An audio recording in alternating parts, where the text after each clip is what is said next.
राजा पोरुस ने क्यों किया सिकंदर से युद्ध। राजा पर्वतेश्वर की अमर गाथा के गुरु। इस समय भव्य ग्रीक साम्राज्य का ध्वज आसमान की बुलंदियों को छू रहा था। आसपास के छोटे राज्यों की इतनी हिमाकत नहीं थी कि यूनान की तरफ सर उठाकर देख भी सके। ग्रीक साम्राज्य के बढ़ते लोभ की छाया में एक बालक का जन्म हुआ। किसी ने सच ही कहा है, जैसा देश वैसा भेष। उस बालक ने बचपन से ही एक ऐसा ख्वाब देखा जिसकी शायद किसी ने कल्पना भी नहीं की थी। दुनिया जीतने का ख्वाब। जी हाँ, यह बालक था सिकंदर, जिसे अलेक्जेंडर द ग्रेट के नाम से भी जाना जाता है। लेकिन कहते हैं एक तरफ जहां बुराई जन्म लेती है तो दूसरी तरफ उसे मिटाने के लिए कहीं ना कहीं अच्छाई का भी जन्म होता है। जहां एक तरफ ग्रीक के राजा सिकंदर का जन्म हुआ तो दूसरी तरफ पौरव के राजा परवश का जन्म हुआ,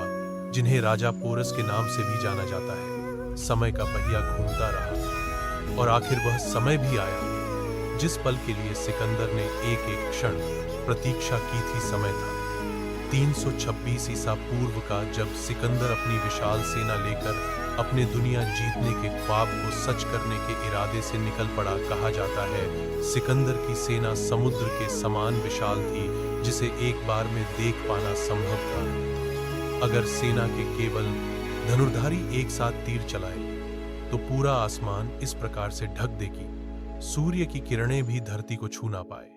और जब सेना एक साथ चलती तो भूमि में तीव्र कंपन होने लगता, मानो जैसे कोई भयंकर भूकंप आ रहा हो। इतनी विशाल और युद्ध कला में निपुण खतरनाक हथियारों से लैस खूंखार सेना, जिसको देखने मात्र से ही कोई भी राजा हथियार डाल देता और सिकंदर की अधीनता स्वीकार कर लेता। और जो कोई भी राज्य सिकंदर के समक्ष नहीं झुकता, उसे बड़ी क्रूरता और निर्ममता के साथ बर्बाद कर दिया जाता। इसी के चलते सिकंदर के विशाल साम्राज्य की सीमाएं दिन प्रतिदिन आग की तरह फैल रही थी।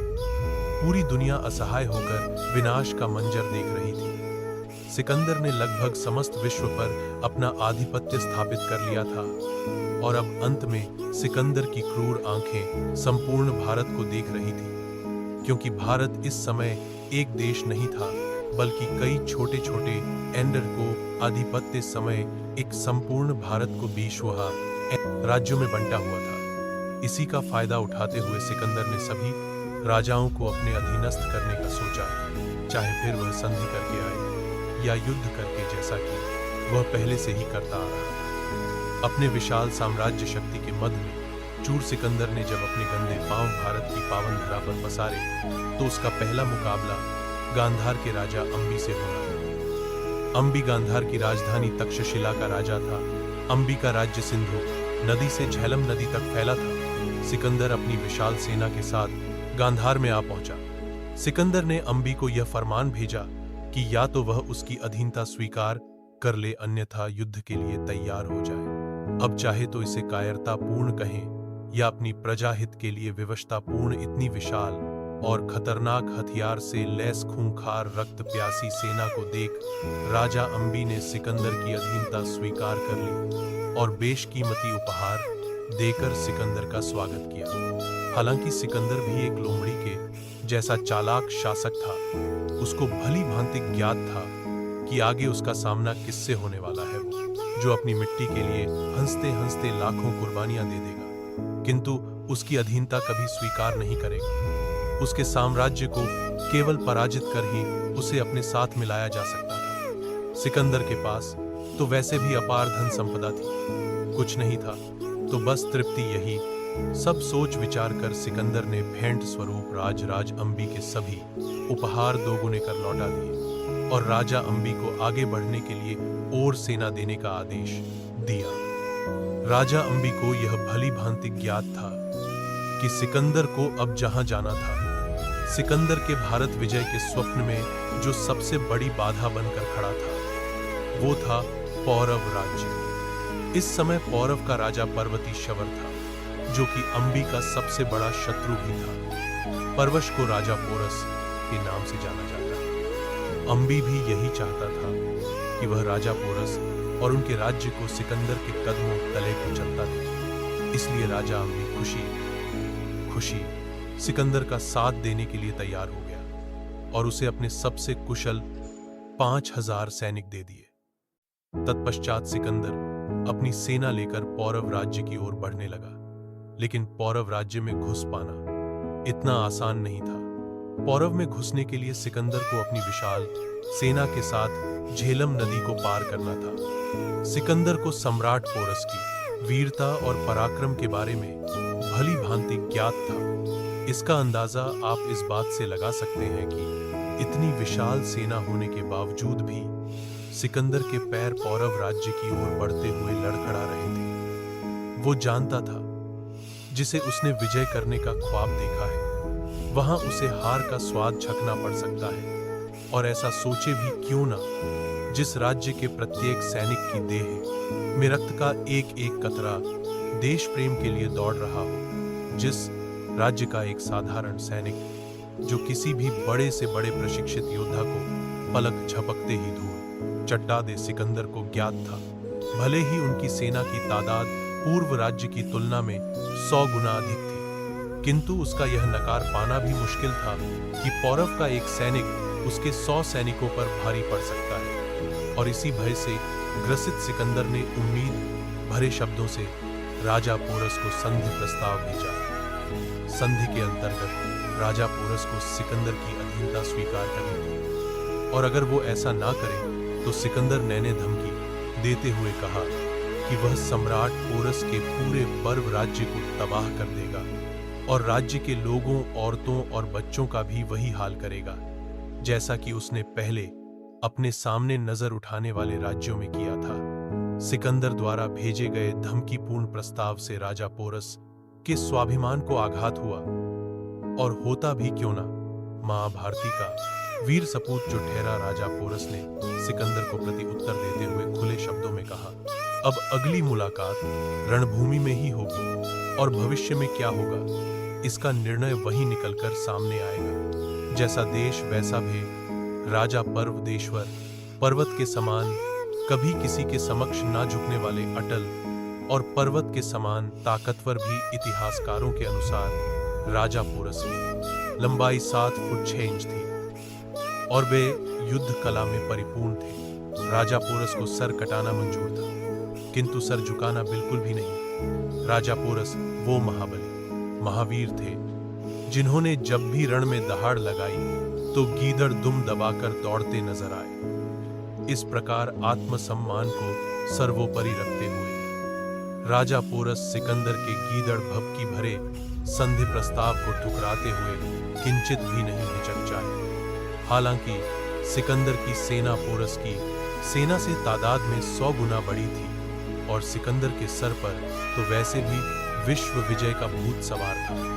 अत उसके पास युद्ध के अलावा और कोई विकल्प शेष नहीं था। तो चालाक सिकंदर योजना बनाने लगा कि आखिर राजा पोरस को कैसे पराजित किया जा सकता है, क्योंकि अगर सिकंदर सीधे तरीके से युद्ध करता तो उसे झेलम नदी पार करनी पड़ती और नदी के उस पार राजा पोरस की सेना उसके इंतजार में पहले से तैनात थी। सिकंदर को यह भली भांति ज्ञात था कि अगर उसकी सेना ने नदी पार करने की कोशिश भी की तो पौरव की सेना पलक झपकते ही उनकी विशाल सेना की जल समा मामाद बना देगी। इस सब पर विचार कर युक्ति लगाते हुए सिकंदर ने राजा पोरस की सेना को ऐसा दिखाने की कोशिश की जैसे वह नदी पार करने की कोशिश में है, किंतु उन्हें नदी पार करने के लिए कोई मार्ग नहीं मिल रहा है। सिकंदर अपनी कुछ सैनिकी टुकड़ियों के साथ झेलम नदी के दूसरे किनारे पर खड़ा पोरस की सेना को भ्रमित कर रहा था, तो वहीं दूसरी ओर 17 मील दूर सिकंदर की विशाल सेना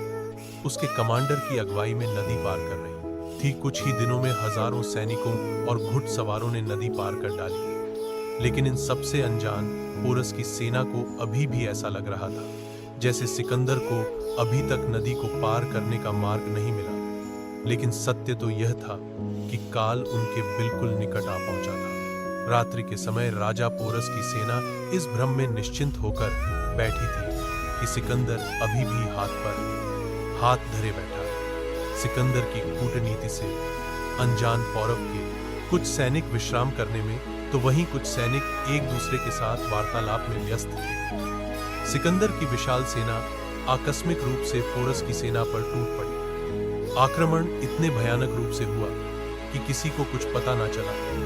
निहत्थे सैनिकों को तलवारों बर्छों भालों कटार से बिंद दिया गया और आक्रमणकारियों द्वारा छोड़े गए जलते हुए तीर गहरी नींद में सोए सैनिकों की छाती को चीरते हुए निकल गए। चारों ओर तबाही और विनाश का मंजर था। मानो सेना के तंबुओं में लगी दैत्य रूपी आग एक के बाद पूरी सेना को निगलते जा रही हो। लेकिन पौरव के राज्य के गौरव को अभी भी घुटने टेकना मंजूर नहीं था। जितने भी सैनिक बचे थे वे बेखौफ बेधड़क अपनी मातृभूमि के लिए मरने मारने को तैयार थे। पौरव राज्य की बची सेना ने हथियार उठाए और फिर शुरू हुआ नरसंहार का महायुद्ध। संपूर्ण आकाश और पाताल बस तेज तलवारबारों की खनक और चीखने चिल्लाने की आवाजों से गूंज रहा था। दृश्य इतना भयावह था मानो आज धरती का अंत होने वाला हो। दोनों तरफ से रक्त प्यासी सेनाएं मरने मारने पर उतारू थी। इसी बीच मौके का फायदा उठाकर सिकंदर भी अपनी बाकी बची सेना के साथ नदी पार कर युद्ध में आ पहुंचा। अब मंजर पोरस की सेना के लिए और भी खौफनाक हो गया। लेकिन इस प्रकार से किए गए कायरतापूर्ण हमले के बावजूद भी पोरस की सेना ने सिकंदर की सेना का डटकर सामना किया और उनको मुंह तोड़ जवाब दिया। पोरस की सेना का अटूट साहस और पराक्रम देख सिकंदर दंग रह गया। इस प्रकार के आकस्मिक हमले और हमले से हुई भारी क्षति के बावजूद भी राजा पोरस की सेना घबराई नहीं, अपितु आंखों में विध्वंसक ज्वाला लिए पूरी ताकत और वीरता के साथ युद्ध कर रही थी। सिकंदर ने यह सब देखकर मानो पहले ही हार स्वीकार कर ली हो। लेकिन सिकंदर तो ठहरा सिकंदर। उसकी झूठी शानो शौकत उसे पीछे हटने देती भी तो कैसे घोड़े पर सवार सिकंदर युद्ध भूमि में अपना शौर्य प्रदर्शन कर रहा था। तभी एक I don't ever slow up, no I don't take shit. I got no love for the fakeness. If you wanna play tough and wanna hate this, I'll always show up. I don't ever slow up, no I don't take shit. I got no love for the fakeness. If you wanna play tough and wanna hate this, I'll always show up and make a statement. I don't ever slow up, no I don't take shit. I got no love for the fakeness. If you wanna play tough and wanna hate this, I'll always show up and make a statement. Everything I do so instinctive and so passionate. Every word I move so descriptive like an adjective. I got a vendetta against people who patented being negative when you should be getting after it. I got facts over tracks, this and that. Spitting slow, spitting fast. I could roast, I could gas. Think I'm okay at last, but I don't know if that can erase all the past. And the pettiness, a reflection of the emptiness. Hilarious, you think you're worth my time, you're delirious. Mysterious, because you hide behind a fake exterior. Inferior, you know I'll always be a bit superior. Get off of me, this ain't no humble brag. I want you to hear words, you can say them back. I want you to feel free from the chains at last, and to believe in what you got, it was built to last, yeah. Now that I've been put through hell, I never got anyone's help. I had to do it all myself.